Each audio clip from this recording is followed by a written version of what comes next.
Селям алейкум, хайрлах шамлара, витаю. В эфире телеканала АТР, информационная программа «Бугунь». В студии работаю я, Гульсум Халилова. И следующие 2 часа с нашими гостями будем обсуждать самые актуальные новости и темы, которые появились в информационной повестке дня. В этом блоке с нами будет гость Анна Скороход, народный депутат Украины межфракционный.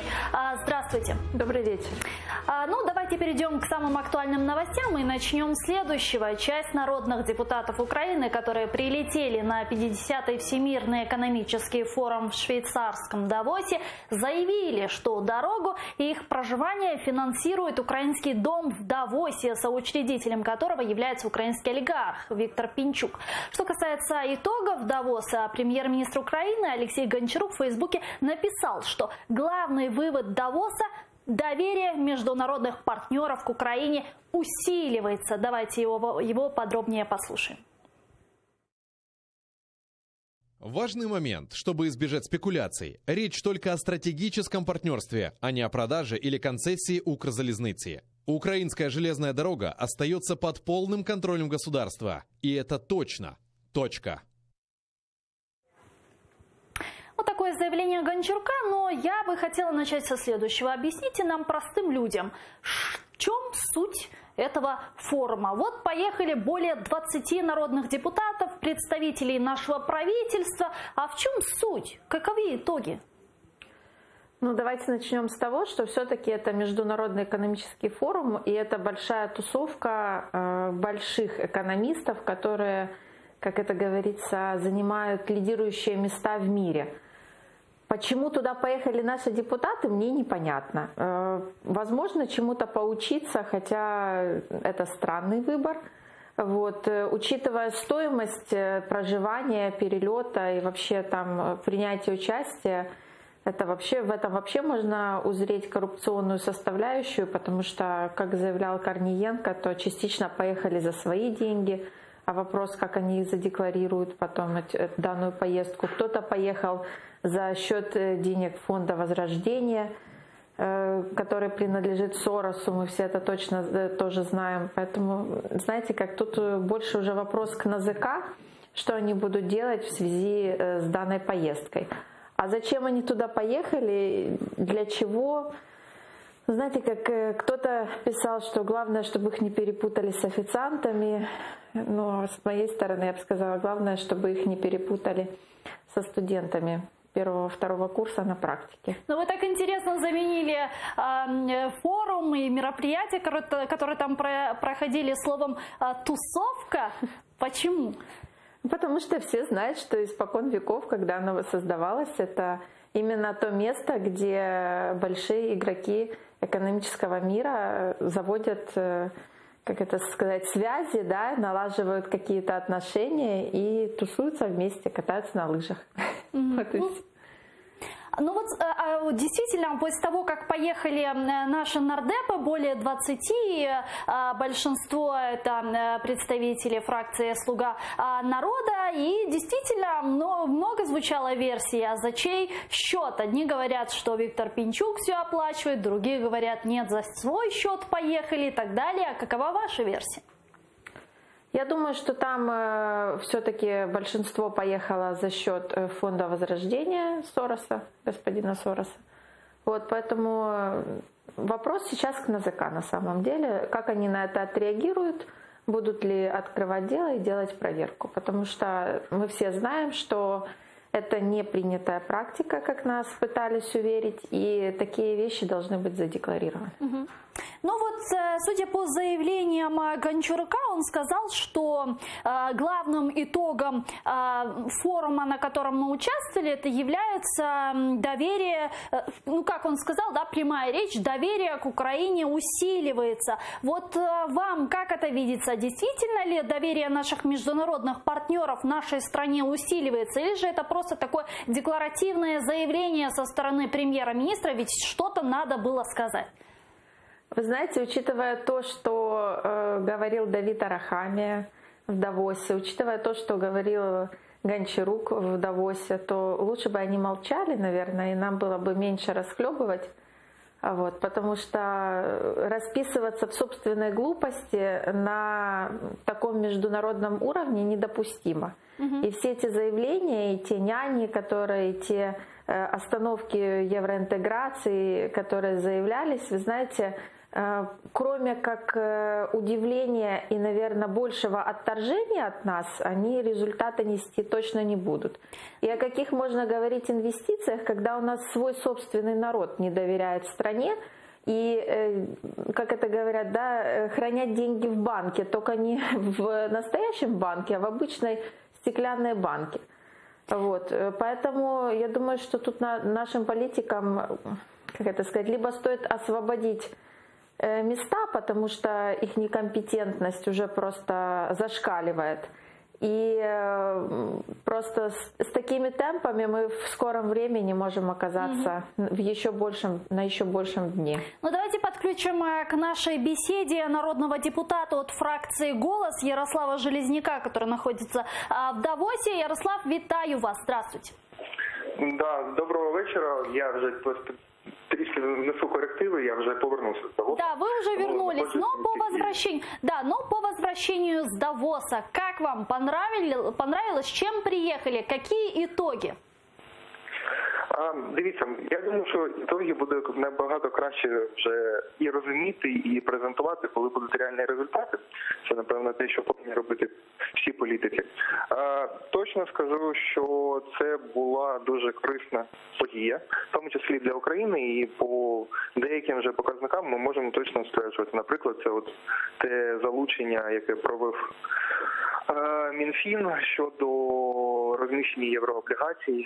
Це була непогана фінансова операція з точки зору підтримки України, і та ставка, по якому їм вдалося залучити гроші, я вважаю, що це дуже позитивний сигнал, і в багатьох випадках і в багатьох аспектах це заслуга, в тому числі і української делегації, яка поїхала в Давос.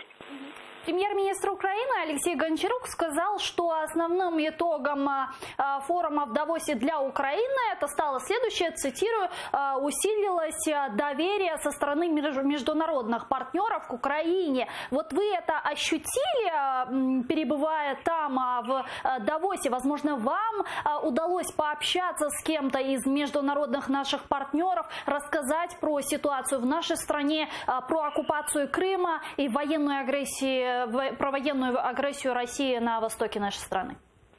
Дивіться, я думаю, що кожен представник України, і сподіваюся, що кожен представник України, який був в Давосі, розповідав і починав свою розмову саме з проблеми з окупації, яка є у нас в Україні. Мені насправді сподобалось те, що нарешті і президент дуже чітко артикулював це питання у своєму виступі. Щодо довіри або недовіри міжнародних партнерів і фінансових інституцій, вони все ж таки будуть дивитися знову ж таки на наші дії, на те, як ми будемо виконувати свої зобов'язання, і що стосується євроінтеграції, і що стосується макроекономічної стабільності, і що стосується виконання програми МВФ, під якою, як я розумію, там були перемовини між українською стороною і представниками МВФ. Тому ми будемо дивитися от знову ж таки на ті прогреси, які відбудуться подалі.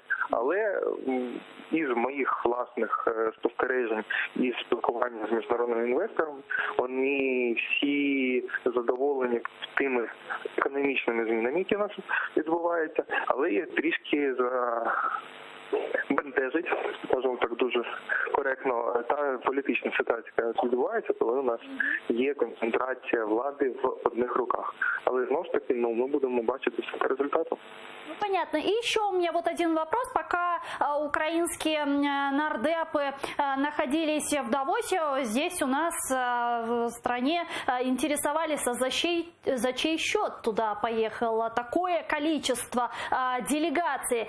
За чей счет поехали вы?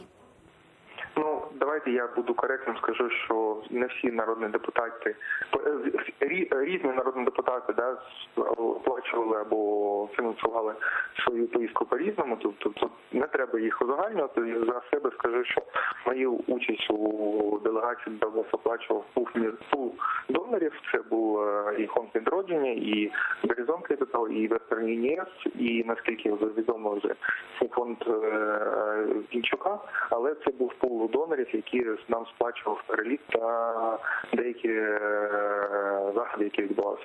Спасибо вам большое за ваши ответы, то, что присоединились к нашему эфиру. Ярослав Железняк, народный депутат фракции «Голос», был с нами на прямой связи по телефону. Также премьер-министр Украины сделал громкое заявление касательно Укрзалезницы.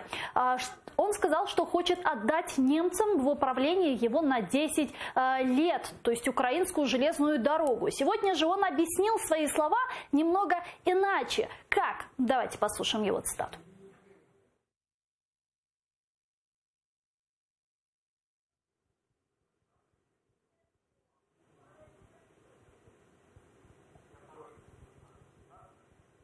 Ну, пока послушаем, подождем цитату Алексея Гончарука. Анна, вот действительно про Укрзалезницу шла вчера, в том числе и речь, и сегодня уже Гончарук объяснил свои слова совершенно по-другому. Как вы вообще восприняли вот это сообщение Гончарука о том, что Украина готова отдавать в концессию Укрзалезницу, хотя в Deutsche Bank говорят, что нет, они готовы только ее консультировать. Вот как это все понимать, как вы это все восприняли?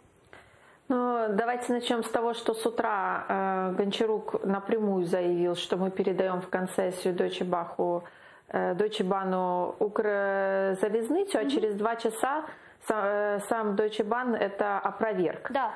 То есть таким образом Гончарук очередной раз расписался в своей некомпетентности, я не знаю, как это назвать. То ли, и после этого люди рассказывают, что они привлекают инвестиции. Каким образом? Постоянно всех обманывая, вводя в заблуждение? Для меня это непонятно и недопустимо на таком уровне. Извините, пожалуйста, но вы управляете страной, и то, что вы делаете, это только отталкивает инвестора, это только отталкивает приток денег в Украину. Я вот, например, не соглашусь с моим коллегой, который был очень доволен тем, что мы в очередной раз привлекли деньги под проценты. Вы поймите, что вот эта пирамидка ОВГЗ, которая уже сколько лет строится, а последнее время строится со скоростью, наверное, Deutsche Bahn, потому что у нас таких поездов и в помине нету, то она в какой-то момент рухнет. И потянет за собой очень много последствий, которые мы просто будем не в состоянии даже вытянуть. Потому что все кредиты, которые на сегодняшний момент берутся, все деньги под ОВГЗ, которые берутся, они идут на погашение процентов предыдущих взятых на себя обязательств. Поэтому ничего хорошего я в этом точно не вижу. Давайте послушаем цитату Гончарука, что он сказал нового по поводу Укрзалезницы, и продолжим. Важный момент, чтобы избежать спекуляций. Речь только о стратегическом партнерстве, а не о продаже или концессии Укрзалезницы. Украинская железная дорога остается под полным контролем государства. И это точно. Точка. С нами сейчас на прямой связи по телефону народный депутат Украины от фракции «Слуга народа» Святослав Юраш. Святослав, витаю вас. Слышите ли вы нас?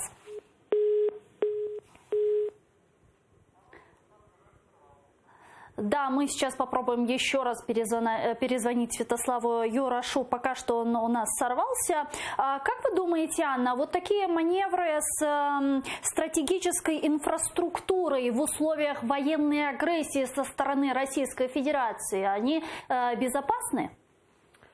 Вы знаете, с одной стороны, это недопустимо. С другой стороны, мы понимаем, насколько коррупционно на сегодняшний день является Укрзалезница.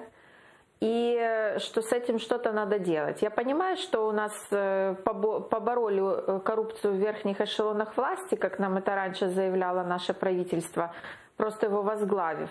Но от этого проблема не решилась. И как бы кому того хотелось или не хотелось, но необходимо все-таки действительно привлекать каких-то нормальных управленцев, нормальных менеджеров, которые будут брать под управление, оставаясь в государственной собственности, данные объекты. Это касается не только Укрзалезницы, это касается и Энергоатома, и Укрэнерго, и других стратегических предприятий, тех же портов, которая, вы, кстати, я не знаю, кто-то заметил, что у нас очень так тихо одной строчкой в новостях пробежало о том, что у нас Херсонский порт был отдан в концессию, при том, что он является прибыльный, и был отдан там под 18 миллионов вложений в город за 5 лет. То есть, знаете, мне это больше напоминает очередной дерибан, причем такой очень жесткий дерибан, когда прибыльные предприятия доводятся до банкротства для того, чтобы быть проданными по дешевке и побыстрее. Ну вот смотрите, что касается вопроса коррупции, который вы уже выше отметили, премьер-министр Гончарук назвал вот этот альянс с Deutsche Bahn логичным для реструктуризации Укрзалізниці. И, собственно, он сказал, что рассчитывает на немецкую эффективность и к нетерпимости вот этой коррупции, о которой мы с вами выше говорили. А вот все-таки вот эта немецкая нетерпимость коррупции могла ли, может ли прижиться в наших с вами украинских реалиях? Вы знаете, я думаю, что у нас и менталитет такой, что достаточно тяжело уйти от всего этого, что происходит. А с другой стороны, а вы посмотрите, кто у нас сидит в управлении всеми этими предприятиями, кто у нас в этих комиссиях, как они, господи, вылетело слово, наглядові ради. Кто там находится? Там же не наши граждане, как сказать. Там огромное количество иностранцев, только толку от этого никакого. Поэтому я думаю, что здесь должен быть более системный подход и более системное решение вопроса, а не просто проведение каких-то эффективных конкурсов и назначение каких-то, извините за выражение, левых людей, пусть они даже иностранцы, на такие должности. Должна быть ответственность, должно быть регулирование со стороны государства, чего нет. Ну, давайте подключим сейчас к нашей беседе Александра Каву, заместителя министра инфраструктуры в 2014-2016 годах. Алло, здравствуйте. Здравствуйте. Да, вітаємо вас. Александр, вот как вам вот эта идея, озвученная Гончаруком, про передачи Укрзалізницю в Deutsche Bahn? Хотя в Deutsche Bahn говорят, что такого нет, уже опровергли там информацию, сказали, что нет, мы всего лишь будем консультировать. Но даже если теоретически, вот как вам видится вся эта история?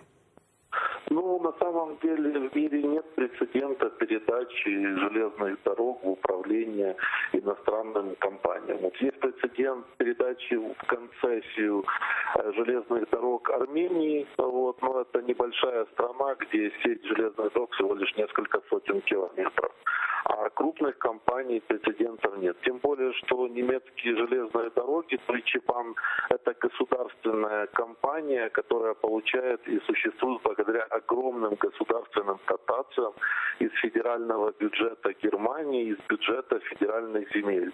Ежегодно Deutsche Bahn получает из федерального бюджета дотацию 10 миллиардов евро и из бюджета местных органов власти 6 миллиардов. Кроме того, ежегодно правительство инвестирует миллиарды евро в развитие инфраструктуры. То есть, в принципе, тот Deutsche Bahn, который всем нравится, с классными поездами, с скоростным сообщением, это не результат коммерческой деятельности компании, вот, а это результат инвестиций правительства Германии в развитие железнодорожного транспорта как наиболее экологического и наиболее энергоэффективного. Потому если премьер-министр Украины полагает, что Deutsche Bahn это компания, которая может инвестировать деньги в какие-то компании за рубежом, то это значит, что вопрос был очень плохо проработан, поскольку эта компания дотационна. Но премьер-министр полагает, что, по его словам, Deutsche Bahn может стать базой для изменений в Укрзалізниці, в том числе и решение вопроса с коррупцией. Может ли действительно Deutsche Bahn на это повлиять?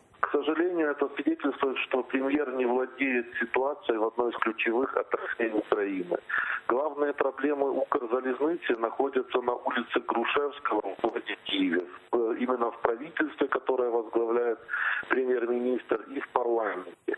Вот. И эта проблема – это тарифы на перевозку грузов и пассажиров, которые устанавливает не Укрзалезница, а устанавливает правительство.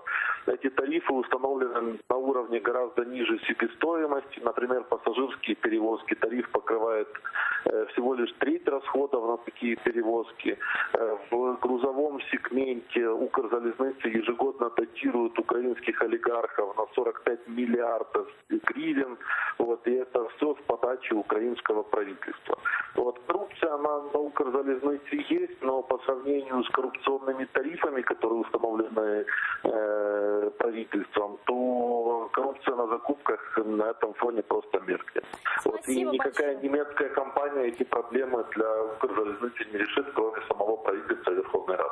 Спасибо. Александр Кава, заместитель министра инфраструктуры, в 2015-2016 годах был с нами на прямой связи по телефону. Ну а тем временем Порошенко вместе с адвокатами и с народными депутатами из фракции «Европейская солидарность» с утра прибыл в ДБР, куда ранее приехали ряд депутатов вместе с ним. В частности, нардепы хотели заявить руководству ГБР о недопустимости назначения первым заместителем главы ведомства Александра Бабикова, адвоката бывшего президента Виктора Януковича. Также нардепы принесли обращение от семей Небесной Сотни с требованием уволить Бабикова. Депутатов и семьи в здание не впустили. Порошенко прошел в здание ГБР отдельно и взялся передать руководству бюро требования депутатов и семей Героя Небесной Сотни.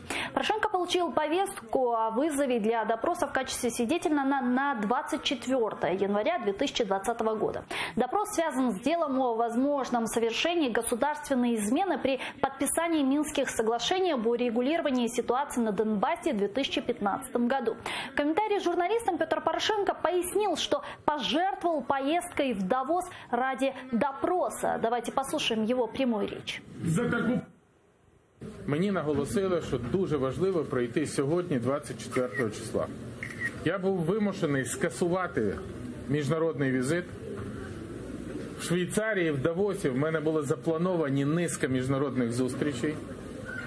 І я думаю, що з високою вирогідністю вони моніторять мою переписку, побачили замовлення квитків і саме в цей день призначили допит як свідка. Анна, как вы считаете, идет ли речь о политической расправе над Порошенко? Вы знаете, если хотели бы расправиться, то давно уже бы это сделали. Еще сколько раз задавался данный вопрос фракции «Слуга народа» нашему генпрокурору, когда будет представление в Верховную Раду на снятие неприкосновенности с Порошенко, но ничего сделано не было. Потом, вы знаете, я никого не защищаю, но исходя из тех обвинений, которые ему внедряют, ну, они достаточно слабы, и мы прекрасно понимаем, что хороший адвокат развалит их очень быстро. Поэтому, если бы, знаете, как дыма без огня не бывает, да, но при этом то, что сделано, оно сделано очень некачественно, очень, так я бы сказала, как и все, что сейчас у нас происходит в стране, некомпетентно. Вот. Ну вот видите, Петр Порошенко намекает на то, что его якобы специально вызвали именно на 24 января на допрос ДБР, потому что на 24 января он планировал поехать в Давос и провести ряд международных встреч. Вот вы видите в этом какую-то связь? Зачем? Честно, не вижу, потому что вот мы сейчас все знаем, что наша делегация вернулась из Давоса, вот, а Петр Алексеевич собирался только туда ехать. Да нет, я не думаю. Более того, любую встречу можно перенести, а учитывая то, сколько раз его вызывали в ДБР, он туда не являлся, думаю, что и в этот раз это бы для него проблемой не стало. Ну, пока одни наши делегации возвращаются с форумов и мероприятий, другие наши делегации готовятся ехать уже на другие мероприятия, а именно на сессию ПАСЕ. Председатель украинской делегации в ПАСЕ Елизавета Ясько заявила, что тема российской агрессии не будет единственной для украинских парламентариев на следующей сессии ПАСЕ, которая открывается уже в понедельник. Давайте ее послушаем. Ми хочемо порушувати не лише теми, пов'язані з антиросійськими настроями. Зрозуміло, що ми це робитимемо, це наша національна позиція. Але для нас важливо, щоб ми говорили і про те, чим живуть європейці. Якщо ми хочемо задавати світові тренди, ми повинні враховувати, що відбувається в світі, та мати власну думку щодо актуальних питань. Але крім цього, потрібно обов'язково займатися європейськими та світовими питаннями. Ми повинні відійти від периферійного розуміння зовнішньої політики. Для нас важливо бути трендсеттерами. Ну что ж, вот в понедельник начинается сессия ПАСЕ, и впервые с 2015 года на ней полноценно будут участвовать украинская и российская делегации. Ожидаете ли вы какого-то батла? Честно, нет. Я не думаю, что будет какой-то батл. То, что будут выноситься вопросы по Украине, конечно, их будут озвучивать. Но, на мой взгляд и на мое субъективное мнение, вы знаете, Европа очень устала от вот этого вопроса, да, который уже сколько лет никак не решается. Поэтому ждать какой-то помощи со стороны Европы в решении нашего конфликта с Крымом и на Донбассе, я считаю, нам не стоит. Вот. Я считаю, что нам все-таки необходимо выработать четкую стратегию, понять, что мы все-таки хотим, и к ней идти, не опираясь и не ждя, что кто-то за нас что-то решит и кто-то за нас что-то сделает. Ну а что, как вы думаете, как должна действовать украинская делегация в парламентской ассамблее Совета Европы? Если мы знаем, что там уже будет участвовать российская делегация, понятно, должна ли Украина, во-первых, обжаловать полномочия Российской Федерации? Если это не удастся, что дальше? Должен ли быть какой-то очередной демарш? Должны ли мы сидеть там, где сидят агрессоры? Знаете, это очень такой сложный вопрос, учитывая, что мы должны в любом случае оставаться и дипломатами, потому что все вопросы, знаете, как они начинаются политиками, и все такие проблемы и решаются политиками, поэтому здесь нужно исходить из ситуации, которая будет. Вот. А если уже на то пошло, то и мы знаем, что Россия будет также участвовать как полноценный участник, то зачем мы туда едем? Вот тогда у меня такой вопрос. А давайте тогда зададим этот вопрос представителю этой делегации Сергею Соболеву, который сейчас с нами на прямой связи, член делегации ПАСЕ. Сергей, здравствуйте. Добрый вечер. Вот у нас с вашей коллегой Анной Скороход сейчас возник вопрос. Если мы знаем, что на парламентской ассамблее Совета Европы участвует российская делегация, да, полноценно, причем впервые с 2015 года, зачем мы туда едем? Я думаю, це росіяни зрозуміли дуже швидко, коли в 2015 році зробили демарш, і вже ніхто з пари не виганяв. Просто проти них запровадили санкції, а вони вирішили хлопнути дверима. І після цього 4 роки Україна мала право голосу, Україна доносила свою позицію, а російська делегація робила вигляд, що вони нічого не знають і не могли відповісти на жоден факт, який ми надавали тисячами з завдяки чому далі санкції продовжували. Зараз Росія вирішила відповісти нам тим же чином, коли українська делегація і стара і нова були позбавлені права приймати участь в попередній сесії. Фактично росіяни виступали в комітетах, виступали на сесії парламентської асамблеї, вони розносили брехливі думки про те, що відбувається в Україні, що тут фашисти, які фактично пригноблюють бідних російськомовних громадян. а ми не могли на це відповісти. От саме для того ми назад і повертаємось. Ми не виходили з ПАСЕ. Я вважаю, що це неправильно виходити з парламентського.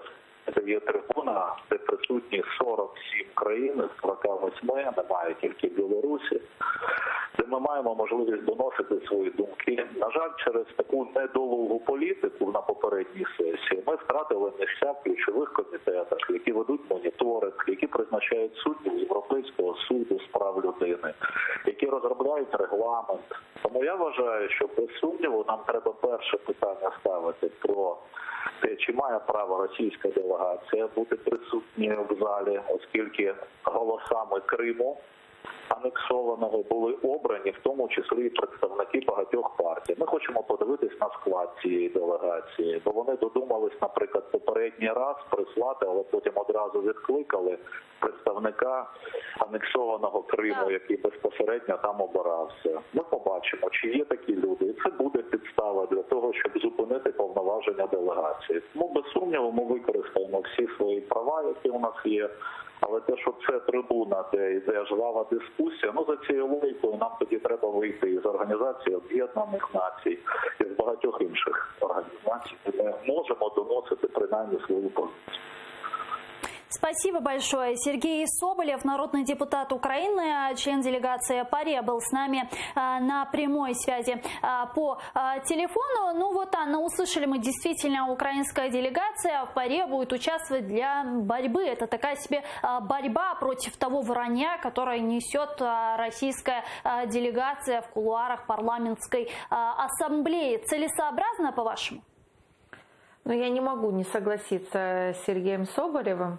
Но при этом я еще раз повторюсь, что это все, конечно, хорошо, борьба на международной арене, да, но нам надо понимать, что не просто так Россию вернули в ПАСЕ, не просто так нас перевели во Франции на Минские соглашения, не просто так от нас требуют их выполнения.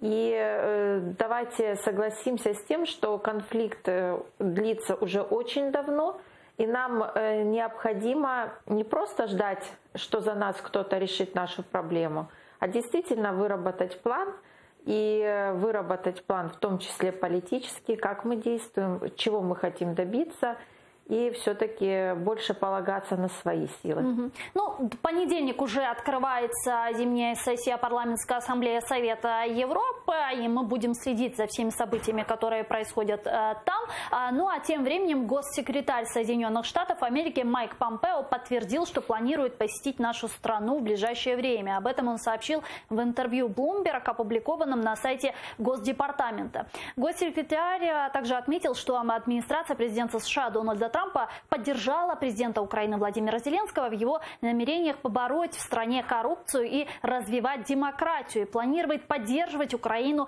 в дальнейшем. Давайте послушаем его цитату.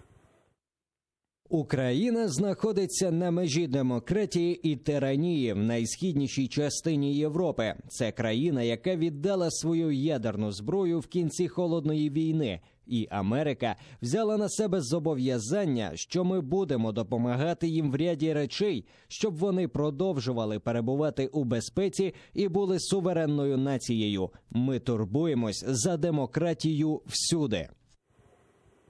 Анна, по результатам визита Помпео в Украину мы в очередной раз услышим поддержку, декларативные заявления, или все-таки за этим визитом последуют какие-то действия в поддержку нашей страны? Вы заметите, что все нас поддерживают, да, и все очень переживают о том, что у нас происходит. Безусловно. Но при этом каких-то таких жестких действий мы не наблюдаем. Более того, мы наблюдаем, что во многом наоборот, наши западные партнеры начинают сомневаться в нашей и стабильности, и в выполнении договоренностей. Поэтому я не знаю, чего ожидать. Дай бог только позитива. И я всегда смотрю в будущее с позитивом. Вот. И если данный приезд Украине даст какой-то толчок или даст Украине какую-то поддержку и защиту, я буду только рада. И вот еще один вопрос, буквально очень коротко хотела бы вас попросить ответить. В своем интервью Помпео вспомнил про ядерное оружие, да, про обязательства Соединенных Штатов Америки перед нашей с вами страной Украиной. Почему тогда Америка не вспомнила эти обязательства еще в 2014 году? Что сейчас стоит, к примеру, созвать стран-подписантов Будапештского меморандума и попробовать что-то делать более эффективно? Я не очень верю в то, что будет созваны все подписанты. Вот. Я вам честно скажу, я даже не могу предположить, чтобы кто-то сейчас действительно серьезно вмешался в наш конфликт с Россией. Поэтому я не могу ничего сказать по этому вопросу. Спасибо большое. Анна Скороход, внефракционный народный депутат Украины, была с нами на протяжении всего эфира на прямой связи. Я вынуждена завершать этот блог. Буквально через 5 минут эфир телеканала АТР продолжает новости «Заман». Смотрите, не переключайтесь, а после в программе «Бугунь» будет народный депутат Украины от фракции «Европейская солидарность» Ахтем Чийгоз. Не пропустите, Коршкевич.